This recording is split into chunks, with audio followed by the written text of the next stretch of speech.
Hey, have you struggled with how to respond to discovery in a family case? Who hasn't? And in particular, struggles with the inventory and appraisement and what in the heck that means and how that can. It's a big, daunting project. What goes into it? How do you solve these problems? And what are you absolutely required to respond to? So, an inventory and appraisement is essentially a big list of property that it's not always required to be disclosed, but it's a very simple way.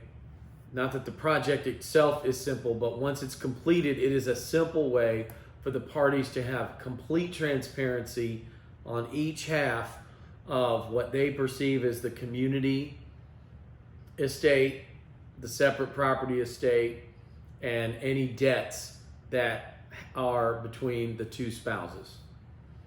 The list is necessary, in my opinion. It's necessary to help spouses make an informed decision about how they're going to divide real property, what agreements can be reached, what claims there are as to separate property, whether there are community type claims on that separate property. In other words, had a separate property, 1965 Ford Mustang, got married, community funds were used to restore that Ford Mustang.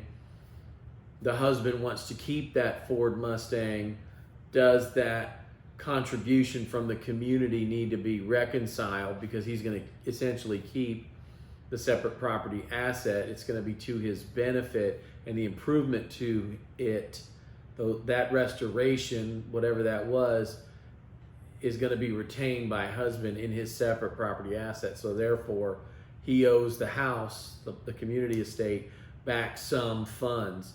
So there's a lot to inventories and appraisement, and they're not always required, but they are a good idea. And they're critical because they have to be sworn to, which means that your list and your spouse's list are full disclosure under penalty of punishment from the court. We call that perjury, right? You're making a false statement under oath. You can be held in contempt, jailed, fined, all kinds of bad stuff for doing that. And any kind of intentional deceit could open the door to set aside a just and right division in favor of the spouse who is truthful or who is innocent.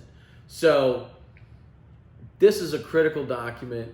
It is complicated, especially for couples who have been married for a long time. However, it can bring a lot of light and, once it's completed, a lot of speed to the thorny issues in especially a lengthy union, which almost always has to do with agreements over how to split the property. So, hope this has been helpful. Please like, subscribe, share. Questions, comments, we'd love to hear from you. Chat at ashmorelawfirm.com. Chat at ashmorelawfirm.com. Thank you.